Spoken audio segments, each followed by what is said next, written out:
Chapter 4. Making a Friend.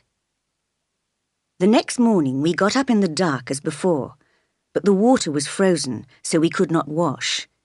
It was freezing cold in all the rooms. This time the porridge was not burnt, but I still felt hungry, as the quantity was so small. I stayed in the bottom class, but noticed the girl that I'd been talking to was in another class. Her surname seemed to be Burns. Teachers called girls by their surnames in this school. Her class was studying history, and her teacher, Miss Scatcherd, appeared constantly annoyed by her. "Burns, hold your head up, can't you? Burns, don't stand like that." The history questions asked by Miss Scatcherd sounded very difficult, but Burns knew all the answers. I kept expecting the teacher to praise her, but instead, she suddenly cried out, "You dirty girl! You haven't washed your hands this morning!" I was surprised that Burns did not explain that none of us could wash our faces or hands because the water had been frozen. Miss Scatcherd gave an order. Burns left the room and returned carrying a stick. The teacher took it and hit Burns several times with it. The girl did not cry or change her expression. "Wicked girl!" said Miss Scatcherd. "Nothing will change your dirty habits." Later that day, during the play hour, I found Burns alone by the fireside, reading the same book as before, and I started talking to her. "What is the rest of your name?" I asked. "Helen," she replied. "Do you want to leave Lowood?" "No, why should I? I was sent to school here, so I must learn as much as I can." "But Miss Scatcherd is so cruel to you," I burst out. "Cruel? Not at all. She is strict and she sees my faults." "If I were you, I'd hate her," I cried. "If she hit me with a stick, I'd seize it and break it under her nose." "I don't think you would," answered Helen quietly. "And if you did, Mr. Brocklehurst would send you away from school and your relations would be upset. Anyway, the Bible tells us to do good, even if other people hurt us. Sometimes you have to put up with some hard things in life." I could not understand her ideas, but I had a feeling she might be right. I looked at her in wonder. "You say you have faults, Helen. What are they? To me, you seem very good." "You're wrong," she answered. "I'm untidy and careless, and I forget the rules. I read when I should be doing my homework.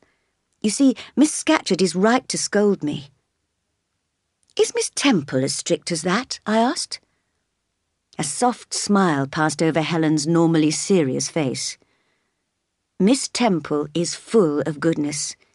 She gently tells me of my mistakes and praises me if I do well.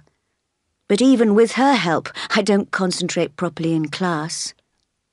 I just dream away the time, and then I can't answer the teacher's questions." "But today in history you knew all the answers," I said. "I just happened to be interested, that's all," she replied. "I expect you're always interested in Miss Temple's lessons, because you like her and she's good to you. I'm like that. I love those who love me, and I hate those who punish me unfairly." "You should read the Bible and do what Christ says. People who believe in God should love their enemies," said Helen. "Then I should love Mrs. Reed and her son John, which is impossible," I cried. Helen asked me to explain what I meant, and listened carefully to the long story of what I had suffered at Gateshead. "Well," I asked impatiently at the end, "isn't Mrs. Reed a bad woman? Don't you agree with me? It's true she has been unkind to you because she dislikes your faults, as Miss Scatcherd dislikes mine. But look how bitterly you remember every angry word. Wouldn't you be happier if you tried to forget her scolding? Life is too short to continue hating anyone for a long time. We all have faults, but the time will come soon when we die, when our wickedness will pass away with our bodies, leaving only the pure flame of the spirit. That's why I never think of revenge. I never consider life unfair. I live in calm, looking forward to the end." For a moment, We both stayed silent. Then one of the big girls came up, calling, "Helen Burns, go and put away your work and tidy your drawer immediately, or I'll tell Miss Scatcherd." Helen sighed, and getting up, silently obeyed. Chapter 5. Mr. Brocklehurst's Visit and its Results. It was difficult for me to get used to the school rules at Lowood and to the hard physical conditions. In January, February and March, there was deep snow, but we still had to spend an hour outside every day. We had no boots or gloves, and my hands and feet ached badly. We were growing children and needed more food than was provided. Sometimes the big girls bullied us little ones and made us hand over our tea-time bread or evening biscuit. One afternoon, when I had been at Lowood for 3 weeks, a visitor arrived. All the teachers and pupils stood respectfully as he entered the schoolroom. I looked up. There, next to Miss Temple, stood the same black column which had frowned on me in the breakfast room at Gateshead. I had been afraid he would come. I remembered only too well Mrs. Reed's description of my character, and the promise he had given her to warn teachers at Lowood about my wickedness. Now they would consider me a bad child forever. At first, Mr. Brocklehurst spoke in a murmur to Miss Temple. I could just hear, because I was at the front of the class. "Tell the housekeeper she must count the needles and only give out one at a time to the girls. They lose them so easily. And Miss Temple, please make sure the girls' stockings are mended more carefully. Some of them have a lot of holes." "I shall follow your instructions, sir," said Miss Temple. "And another thing which surprises me. I find that a lunch of bread and cheese has been served to the girls recently. Why is this? There is nothing about it in the rules. Who is responsible?" "I myself, sir," answered Miss Temple. "The breakfast was so badly cooked that the girls couldn't possibly eat it, so they were hungry." "Madam, listen to me for a moment. You know that I am trying to bring up these girls to be strong, patient, and unselfish. If some little luxury is not available, do not replace it with something else, but tell them to be brave and suffer, like Christ himself. Remember what the Bible says. Man shall not live by bread alone, but by the word of God. Madam, when you put bread into these children's mouths, you feed their bodies, but you starve their souls."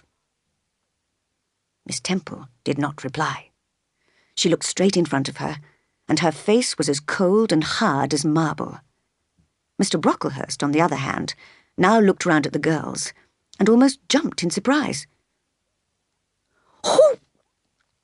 What is that girl with red hair? With curls, madam? With curls everywhere?"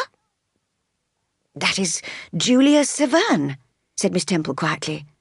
"Her hair curls naturally, you see." "Naturally, yes. But it is God we obey, not nature.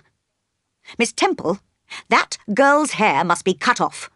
I have said again and again that hair must be arranged modestly and plainly. I see other girls here with too much hair. Yes, I shall send someone tomorrow to cut all the girls' hair." "Mr. Brocklehurst," began Miss Temple. "No, Miss Temple, I insist. To please God, these girls must have short, straight hair and plain, simple clothes." He was interrupted by the arrival of 3 ladies, who had unfortunately not heard his comments on dress and hair. They all wore the most expensive clothes and had beautiful, long, curly hair. I heard Miss Temple greet them as the wife and daughters of Mr. Brocklehurst. I had hoped to hide my face behind my slate while Mr. Brocklehurst was talking, so that he would not recognise me, but suddenly the slate fell from my hand and broke in 2 on the hard floor. I knew only too well what would happen next. "A careless girl," said Mr. Brocklehurst quietly, almost to himself. "The new girl, I see. I must not forget to say something to the whole school about her." And then to me aloud, "Come here, child." I was too frightened to move, but 2 big girls pushed me towards him. Miss Temple whispered kindly in my ear. "Don't be afraid, Jane. I saw it was an accident." Her kindness touched me, but I knew that soon she would hear the lies about me, and then she would hate me. "Put the child on that chair," said Mr. Brocklehurst. Someone lifted me up onto a high chair so that I was close to his nose. Frightened and shaking, I felt everyone's eyes on me. "You see this girl?" began the black marble column. "She is young. She looks like an ordinary child. Nothing about her tells you she is evil. But she is all wickedness. Children don't talk to her. Stay away from her. Teachers watch her. Punish her body to save her soul, if indeed she has a soul, because this child, I can hardly say it, this child is a liar." "How shocking!" said the two Brocklehurst daughters, each wiping a tear or two from their eyes. "I learned this fact," continued the great man, "from Mrs. Reed, the kind lady who took care of her after her parents' death and brought her up as a member of the family. In the end, Mrs. Reed was so afraid of this child's evil influence on her own children that she had to send her here. Teachers, watch her carefully." The Brocklehurst family stood up and moved slowly out of the schoolroom. At the door, my judge turned and said, "She must stand half an hour longer on that chair, and nobody may speak to her for the rest of the day." So there I was, high up on the chair, publicly displayed as an ugly example of evil. Feelings of shame and anger boiled up inside me, but just as I felt I could not bear it any longer, Helen Burns walked past me and lifted her eyes to mine. Her look calmed me. What a smile she had! It was an intelligent, brave smile, lighting up her thin face and her tired grey eyes. When all the girls left the schoolroom at 5 o'clock, I climbed down from the chair and sat on the floor. I no longer felt strong or calm, and I began to cry bitterly. I had wanted so much to make friends at Lowood, to be good, to deserve praise. Now nobody would believe me, or perhaps even speak to me. Could I ever start a new life after this? "Never," I cried. "I wish I were dead." Just then, Helen arrived, bringing my coffee and bread. I was too upset to eat or drink, but she sat with me for some time, talking gently to me, wiping away my tears and helping me to recover. When Miss Temple came to look for me, she found us sitting quietly together.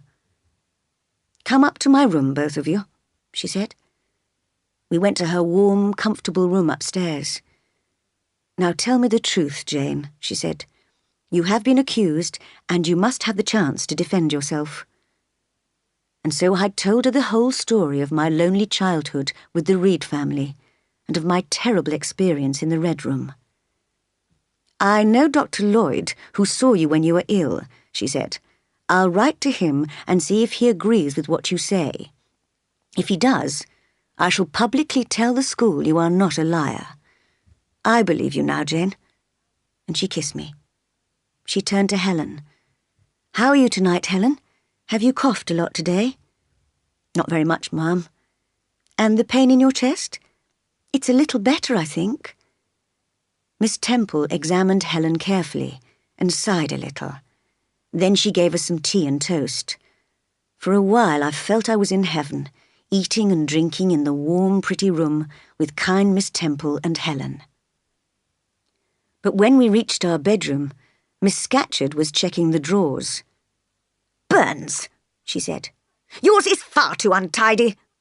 Tomorrow all day you will wear a notice on your forehead saying untidy."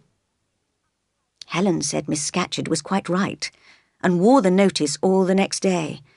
But I was furious, and at the end of the afternoon tore it off her head and threw it in the fire. When Miss Temple received a letter from Dr. Lloyd agreeing that what I had said was true, she told the whole school that I had been wrongly accused and was not a liar. From that moment, I felt I was accepted and set to work to learn as much as I could and make as many friends as possible. Chapter 6. Learning to like school. Life at Lowood no longer seemed so hard as spring approached. We enjoyed walking and playing in the surrounding countryside. But with fog lying constantly in the valley, it was not a healthy place for a school. And by May, more than half the girls were seriously ill with typhus fever. As a result of poor food and bad living conditions, many girls died. While there was fear and death inside the school, the sun shone on the flowers outside and on the flowing streams in the valleys. So I and the few who had escaped illness enjoyed the beautiful summer weather with no lessons or discipline at all. Helen Burns could not come walking with me because she was ill, not with typhus, but with tuberculosis. At first I had thought she would recover, but when I learned her illness was serious, I decided to visit her at night for what might be the last time. I found her lying in bed, looking pale and weak. "You've come to say goodbye," she whispered, coughing. "You're just in time. I'm going soon." "Where, Helen? Are you going home?" I asked. "Yes, to my long home, my last home." No, Helen." I was crying at the thought of losing her. "Jane, your feet are cold. Lie down with me and cover them with my blanket." I did so. "I'm happy, Jane," she continued. "You mustn't cry. By dying young, I'll avoid suffering. I'm going to heaven." "Does heaven really exist?" I asked. "Yes, I'm sure of it. I'm sure our souls go there when we die," she answered firmly. "Will I see you again, Helen, when I die?" "Yes, you will go to heaven too, Jane." I could not quite believe that heaven existed, and I held tightly to Helen. I did not want to let her go. We kissed goodnight and fell asleep. In the morning, Miss Temple found me asleep with Helen Burns dead in my arms. She was buried in the local churchyard. Gradually, the typhus fever left Lowood, but the number of deaths made the public aware of the poor conditions in which the pupils lived. Money was raised to build a new school in a better position. Many improvements were made, and Mr. Brocklehurst lost his position as manager. So it became a really useful place of education. I stayed for 8 more years, for the last 2 as a teacher. I was busy and happy all that time, relying greatly on the help and encouragement of my dear friend Miss Temple. But when she married and moved to a distant part of the country, I decided it was the moment for me to change my life too. I realised I had never known any other world apart from Lowood or Gateshead. Suddenly I wanted freedom, or at least a new master to serve. So I advertised in a newspaper for a job as a governess. When I received an answer from a Mrs. Fairfax, who wanted a governess for a girl under 10 years old, I accepted, with the permission of the new headmistress of Lowood. Part 3. A Governess at Thornfield. Chapter 7. Thornfield and Mr. Rochester. Thornfield Hall was a large gentleman's house in the country, near a town called Millcote. There, after my 16-hour journey, I was welcomed by Mrs. Fairfax. She was a little old lady, dressed in black, who seemed glad to have someone else to talk to apart from the servants. Although the house was dark and frightening, with its big rooms full of heavy furniture, I was excited at being in a new place and looked forward to my new life there, working for kind Mrs. Fairfax. But I was surprised to discover on my first full day at Thornfield that Mrs. Fairfax was not in fact the owner, as I had assumed, but the housekeeper, and that my new master was a Mr. Rochester, who was often away from home. My pupil was a girl called Adele, 7 or 8 years old, who was born in France and could hardly speak English. Luckily, I had learnt French very well at Lowood, and had no difficulty in communicating with young Adele, a pretty, cheerful child. It appeared that Mr. Rochester, who had known Adele and her mother very well, had brought Adele back to England to live with him after her mother had died. I taught her for several hours every day in the library, although it was not easy to make her concentrate on anything for long, as she was clearly not used to the discipline of lessons. One day, I took the opportunity of asking Mrs. Fairfax a few questions about Mr. Rochester, as I was curious about him, and the little housekeeper seemed happy to talk. "Is he liked by most people?" was my first question. "Oh, yes. His family have always been respected here. They've owned the land round here for years," she replied. "But do you like him?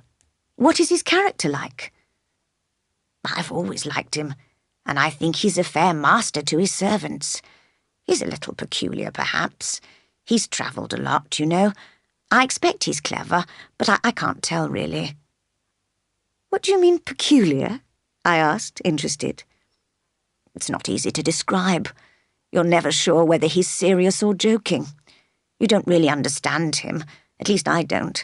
But that doesn't matter. He's a very good master." I could get no further information from Mrs. Fairfax about Mr. Rochester, but instead she offered to show me round the whole house. We went through many large, impressive rooms, finally reaching the top floor, where there was a narrow corridor with several small black doors, all shut. I stopped to look at them, and thought for a moment they looked like prison doors, hiding evil secrets. No sooner had I turned away to go downstairs than I heard a strange, ghostly laugh. "Mrs. Fairfax?" I called out, as the housekeeper was already on her way downstairs. "Did you hear that laugh? Who is it?" "It may be Grace Poole," she answered calmly. "She's paid to help the housemaid in her work, and always sews in one of those rooms." I heard the laugh again. It did not sound human to me. "Grace!" called Mrs. Fairfax. I did not expect anyone to answer, but in fact a door opened, and a middle-aged woman appeared. She looked too plain and sensible to be a ghost. "Too much noise, Grace," said Mrs. Fairfax. "Remember your instructions." Grace nodded and went back into the room. Several times in the next few months, I went up to the top floor again, where I could look out of the high windows in the roof to see the surrounding countryside and be alone with my thoughts. I was very happy teaching pretty little Adele in the daytime and talking to kind old Mrs. Fairfax in the evening. But I felt that something was missing from my life. I had dreams of a greater and better life, and above all, I wanted to do more. People are not always satisfied with a quiet life, and women as well as men need action. While on the top floor, I often heard Grace Poole's strange laugh, and sometimes I saw her too. She used to go silently in and out of the room with a plate of food or a glass of beer. One day in January, I had a free afternoon as Adele was ill, so I decided to walk to Hay, a village 2 miles away, to post a letter for the housekeeper. It was a bright, frosty day, and I was enjoying the fresh air and the exercise. Stopping on the lonely road, I watched the sun go down in the trees behind Thornfield, and then in the silence I heard a horse approaching. Suddenly there was a crash as the horse slipped and fell on the ice, bringing down its rider. I ran to see if I could help the traveller, who was swearing furiously as he pulled himself free of the horse. "Are you hurt, sir? Can I do anything?" I asked. "Just stand back," he growled, and he lifted himself painfully to his feet. Obviously his leg hurt him, and he sat down quickly. "If you need help, sir, I can fetch someone either from Thornfield Hall or from Hay," I offered. "Thank you, but I don't need anyone. I haven't broken any bones," he replied crossly. I could see him clearly in the moonlight. He was of medium height, with wide shoulders and a strong chest. He had a dark face with angry-looking eyes and was about 35. If he had been a young, attractive gentleman, I would have been too shy to offer help, but as he was not handsome and even quite rough, I felt I wanted to help him. "I can't leave you, sir, so late on this lonely road till I see you're fit enough to get on your horse," I insisted. He looked at me for the first time when I said this. "I think you ought to be at home yourself," he answered. "Do you live near here?" "In that house over there," I said, "and I'm not at all afraid of being out at night. I'm just going to Hay to post a letter, and I'll be happy to take a message for you." "You live in that house?" he asked, surprised, pointing to Thornfield Hall, which was lit up in the moonlight. "Yes, sir," I replied. "Whose house is it?" he asked. "Mr. Rochester's." "Do you know Mr. Rochester?" was his next question. "No, I've never seen him," I answered. "You aren't a servant at Thornfield Hall, of course. You must be—" He hesitated, looking at my plain black dress. He seemed puzzled to know who I was, so I helped him. "I'm the governess." "Oh, the governess. I had forgotten." He tried to get up, but his leg was still hurting him badly. "I don't want you to fetch help, but you can help me yourself if you like." "Of course, sir," I said. And so he leaned his weight on my shoulder, and I helped him walk to his horse. In a moment, he had jumped on the horse's back. "Thank you. Now take your letter to Hay, then hurry home," he called as he rode off into the distance. I walked on, glad to have helped someone, to have done something active for once. In my mind, I saw that dark, strong face, and I still felt excited by our meeting. Even when I arrived back at Thornfield, I'd go in a while. I did the dark house, where I spend the evening quietly with old Mrs. Fairfax. So I stayed outside, stared at the moon and the stars with a beating heart, wishing, dreaming of more exciting. When I entered, the servants told me that Mr. Rochester had arrived, and that he had hurt his leg when his horse slipped on ice on the road to Hay. Chapter 8. Getting to know Mr. Rochester. Thornfield Hall became quite busy the next day, now that the master had returned. People kept coming to visit him on business. I enjoyed the new, cheerful atmosphere, but I could not make Adele concentrate on her lessons, because she was constantly talking about the presents Mr. Rochester had promised to bring her. That evening, we were invited to have tea with him. I immediately recognized the traveller I had helped, with his dark hair and skin, his square forehead, and his stern look. His leg was supported on a chair, but he made no effort to greet me when I entered. In fact, he neither spoke nor moved. "Have you brought a present for Miss Eyre with you as well?" Adele asked him. "A present? Who wants a present?" he said angrily. "Did you expect a present, Miss Eyre? Do you like presents?" "I haven't much experience of them, sir," I answered. "Anyway, I have no right to expect a present, as I haven't done anything to deserve one." "Don't be so modest. I've been talking to Adele. She's not very clever, but you've taught her well." "Sir, that is my present. That's what a teacher wants most, praise of her pupil's progress." Mr. Rochester drank his tea in silence. After tea, he called me closer to the fire, while Adele played with Mrs. Fairfax. "Where were you before you came here?" he asked. "I was at Lowood School, sir, for 8 years. "Ah, yes, a charity school. 8 years. I'm surprised you lasted so long in such a place. There is something like magic in your face.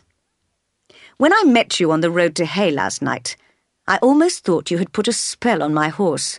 I still wonder if you did. What about your parents?" "They're dead. I don't remember them." "And your relations?" "I have none." "Who recommended you to come here?"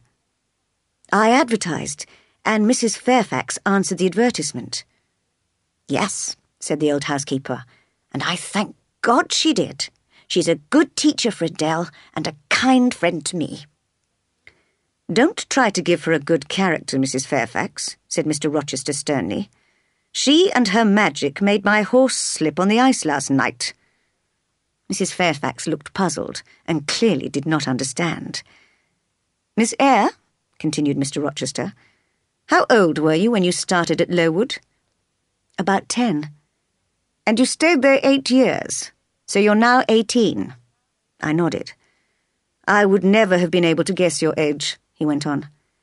Now, what did you learn there? Can you play the piano?